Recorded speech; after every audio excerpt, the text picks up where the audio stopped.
দুর্দান্ত জিশান আলম ক্যাচ নেওয়ার চেষ্টা করেছিলেন, নিতে পারেননি।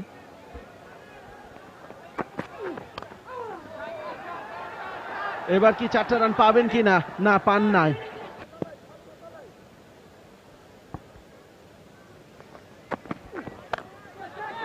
আরো একবার উঠিয়ে মারার চেষ্টা।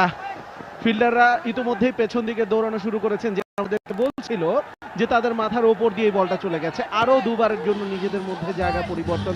প্রথম 3 বল থেকে 10টা রান চলে এসেছে। চালিয়ে যাচ্ছেন, এখন পর্যন্ত রানগুলো করতে পারছেন। ওই মুভমেন্টটা আমরা দেখছি না শরীফুলের বোলিং এই ওভারে।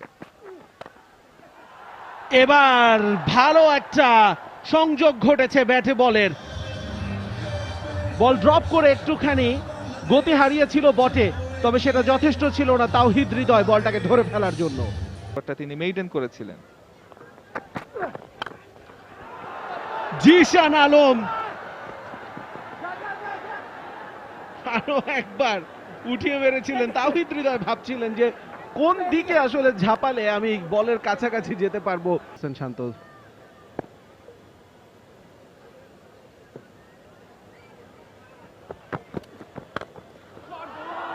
4টা রান পেয়ে যাবেন এবার জিশান আলম। তাকে আসলে আজ আটকে রাখা সম্ভব না। লং অন আছে তো কি হয়েছে, অফসাইড তো খালি হয়ে গেছে। জিশান আলম এবার সেদিকেই খেললেন। চেষ্টা করেছিলেন সোহান একটু ফুটবল স্কিলস দেখাতে।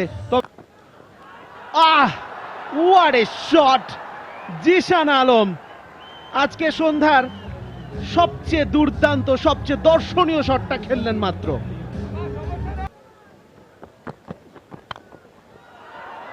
এবার এই বলটাকে আটকানো আর সম্ভব হবে না। মাঠে দাঁড়ানো প্রত্যেকটা ফিল্ডার তাকিয়ে তাকিয়ে দেখলেন, এবং এখন আসলে বলটা কুড়িয়ে আনতে হবে। জাতীয় দলের ওয়ানডে স্কোয়াডের নিয়মিত মুখ Tanvir Islam. Zishan, he is on fire. Please ভাই আমার চ্যানেলটা সাবস্ক্রাইব করে দিন। গ্যাপটা পাবেন, আরো একটা আপনাদের কাছে বাউন্ডারি। আবদার রইল ভাই, বলছিলাম জিশানের ব্যাটে চ্যানেলটা রানের সাবস্ক্রাইব ফোর করে দিন। আসছে। আরো একটা boundary, back to back boundary হাঁকিয়ে চলেছেন Zishan Alam. Started well. Short ball হাওয়ায়, কিন্তু সেখানে কোনো ফিল্ডার নেই। একাধিক রান পাবেন। বলের লেন্থ এবং পেসটাকে খুব ভালো মতো কাজে লাগাচ্ছেন সাইফুদ্দিন এই মধ্যে।